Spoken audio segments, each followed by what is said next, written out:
তাহলে ভিডিওটা ভালো করে শেষ পর্যন্ত দেখবে। এরকম ভিডিও কিন্তু পাওনি আগে, হ্যাঁ, আগে কোনো দিন এরকম ভিডিও পাওনি। এটা হচ্ছে ইঞ্জিনিয়ারিং মেকানিক্সে সেকেন্ড সেমিস্টারে ইঞ্জিনিয়ারিং মেকানিক্সে সিম্পল লিফটিং মেশিন চ্যাপ্টারটা যে আছে তার উপরে দেখো মেশিনগুলো simple wheel and axle first machine যেটা আছে দেখো, তো ছবিটা দিয়ে দিয়েছি দেখো, অ্যাক্সেল আছে আর এদিকে হুইল আছে। তাহলে হুইলে ফোর্স দেবে, অ্যাক্সেলে লোডটা উঠবে।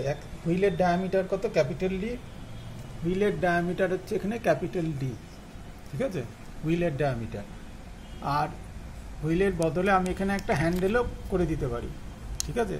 যেমন এই যে দেখো, ক্যাপিটাল ডি হচ্ছে ডায়ামিটার অফ এফোর্ট হুইল আর স্মল ডি হচ্ছে ডায়ামিটার অফ অ্যাক্সেল। অ্যাক্সেলের ডায়ামিটার হচ্ছে স্মল ডি আর এর ডায়ামিটার হচ্ছে ক্যাপিটাল ডি। তাহলে ফর্মুলা কী হবে? ডিস্টেন্স মুভ বাই এফোর্ট কী হবে দেখো, distance move by effort pi capital D, distance move by load pi small D. তাহলে velocity ratio distance move by effort by distance move by load Y by X capital D by small D, ঠিক আছে। এটা গেল formula, main formula.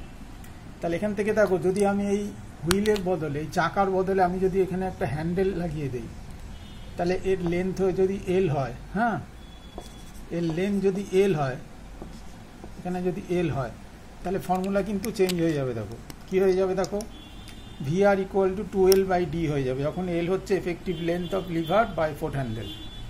বা যদি এই থিকনেসটা দিয়ে দেয়, এই অ্যাক্সেলের ওপরে দড়ির থিকনেস দিয়ে দেয়, তাহলে কিন্তু ফর্মুলা চেঞ্জ হয়ে যাবে। দেখো 2L by D plus T2। T2 হচ্ছে thickness of string on axle. তাহলে এই ফর্মুলাগুলো দেখবে। আবার এখানে যদি দেখো thickness of string on wheel, হুইলের ওপরে দড়ির থিকনেস আর যদি অ্যাক্সেলের ওপরে দড়ির থিকনেস দিয়ে দেয়, তখন ফর্মুলা হয়ে যাবে এইটা, thickness of string on wheel T1, thickness of string on axle T2। তাহলে একটা মেশিনের দেখো 4টে ফর্মুলা হতে পারে, কিন্তু মাথায় রেখে এগুলো। তাহলে কোন ফর্মুলা দেবে, একদম মেন ফর্মুলা দেবে না অঙ্ক দেবে না এগুলো দিয়ে দেবে, সেটা তো তুমি জানো না। তাহলে সবকটাই দেখতে হবে। তাহলে এটা হচ্ছে সিম্পল হুইল অ্যান্ড অ্যাক্সেলের মেন ফর্মুলা দিয়ে অঙ্ক, capital D by small D. দেখো এই ফুট হুইলের ডায়ামিটার দেওয়া আছে আর অ্যাক্সেলের ডায়ামিটার দেওয়া আছে, capital D by small D করলে ভেলোসিটি রেশিও 10 বেরোচ্ছে। আবার এখানে দেখো থিকনেস দেওয়া আছে, দুটো অ্যাক্সেলের হুইলের থিকনেস দেওয়া আছে, thickness of cord on the wheel আছে 4 millimetre, that on the drum is 8 millimetre. তাহলে ক্যাপিটাল ডি প্লাস T1 নিচে স্মল ডি প্লাস T2, ঠিক আছে। এই যোগ করে যে কোন ফর্মুলা করছে, এই ফর্মুলাটা করছে, হ্যাঁ, ভালো করে দেখো। তাহলে এই ফর্মুলা করলো। আবার পরেরটা দেখো, এফোর্ট হ্যান্ডেলের লেন্থ দেওয়া আছে, length of effort handle 200 millimetre, দেখো এই যে। আর thickness of string on the axle is 5 millimetre দেওয়া আছে, থিকনেসটা দেওয়া আছে অ্যাক্সেলের। তাহলে এখানে এই ফর্মুলায় করছে কোন ফর্মুলাটা, এই যে 2L by D plus T2, ঠিক আছে, এই ফর্মুলায় করছে। তাহলে এই গেল ফর্মুলাগুলো, ভালো করে দেখবে সিম্পল হুইল অ্যান্ড অ্যাক্সেলের। এবার চলে আসো ডিফারেন্সিয়াল হুইল অ্যান্ড অ্যাক্সেল। দেখো তাহলে এখানে কি আছে, দুটো অ্যাক্সেল, একটা হচ্ছে লার্জার অ্যাক্সেল এইটা, এর D1 ডায়ামিটার, আর এটা হচ্ছে smaller axle D2 diameter. Capital D হচ্ছে হুইলের ডায়ামিটার। তাহলে এখানে ফর্মুলা কি দেখে নাও, ডিস্টেন্স মুভ বাই এফোর্ট হচ্ছে পাই ক্যাপিটাল ডি, আর এইটা এটা ক্লাসে আসলে আমি ভালো করে বুঝিয়ে দেবো, পাই D1 মাইনাস D2 বাই 2 কী করে হচ্ছে। তাহলে এটার থেকে আসছে আমার ফর্মুলা, এই যে এখানে velocity ratio y by X 2D by D1 minus D2। তাহলে এখানেও চেঞ্জ হয়ে যেতে পারে ফর্মুলা, মেন ফর্মুলা আমার 2D by D1 minus D2। তাহলে যদি আমি হ্যান্ডেল চাপিয়ে দিই এই হুইলের জায়গায়, আবার যদি এখানে একটা হ্যান্ডেল করে দিই, এরকম যদি হ্যান্ডেল দিয়ে দিই, ঠিক আছে, আর এর লেন্থ যদি এল হয়ে যায়, তাহলে কিন্তু ফর্মুলা চেঞ্জ হয়ে যাবে। দেখো এই ডি এর জায়গায় বসে যাবে 2L, তাহলে 4L by D1 minus D2 হয়ে যাবে। আর যদি এই দুটোরই থিকনেস দেওয়া থাকে, ধরো হুইলের ওপরে যে দড়ির থিকনেস আর এর অ্যাক্সেলের ওপরে দড়ির থিকনেস যদি দেওয়া থাকে, তখন ফর্মুলা হয়ে যাবে এইটা, ঠিক আছে, ভালো করে দেখে নাও, ঠিক আছে। ডায়ামিটার অফ দি স্ট্রিং, এখানে ডায়ামিটার দেওয়া আছে, দড়ির ডায়ামিটার দেওয়া আছে।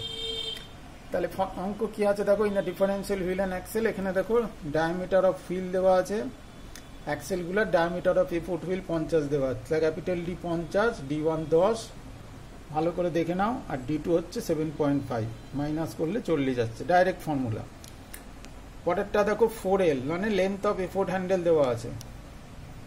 দেখো differential wheel and axle when effort is applied at the end of lever 100 millimetre. তাহলে এখানে লিভার এল এর ভ্যালু বসিয়ে দিলাম, আর D1 D2 অ্যাক্সেলের ডায়ামিটার দুটো দেওয়া আছে, এই ফর্মুলায় করলো, ঠিক আছে। আর পরেরটা হচ্ছে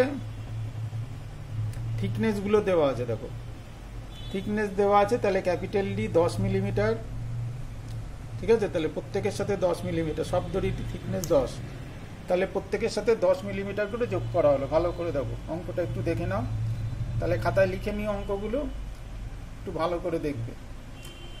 তাহলে বন্ধুদের শেয়ার করে দিও। তাহলে একটা মেশিনের 3টে ফর্মুলা, ভালো করে দেখো, 3 রকম ফর্মুলা। কোন ফর্মুলার অঙ্ক দেবে তুমি তো আর জানো না, তাহলে দেখে রাখলে 3 রকম formula. Length of effort handle যদি দেওয়া থাকে তখন ফর্মুলাগুলো চেঞ্জ হয়ে যাচ্ছে। তাহলে এরম ভিডিও তোমরা পাওনি কোথাও, ঠিক আছে। এই প্রথম পেলে তো বন্ধুদের মধ্যে শেয়ার করে দিও, আর এই রকম ভিডিও পাওয়ার জন্য সাবস্ক্রাইব করে রাখো। আর বন্ধুদের মধ্যে অবশ্যই শেয়ার করে দিও ভিডিওগুলো, ওরাও একটু দেখবে, ঠিক আছে। এরকম ভিডিও কিন্তু কোথাও পাবে না তোমরা। আর ক্লাসে আসলে আমি সব বুঝিয়ে দেবো ডিটেল, এই জায়গাগুলো আরো ডিটেল ভালো করে বুঝিয়ে দেবো ছবিতে। তাহলে এগুলো শেয়ার করে দিও বন্ধুদের মধ্যে।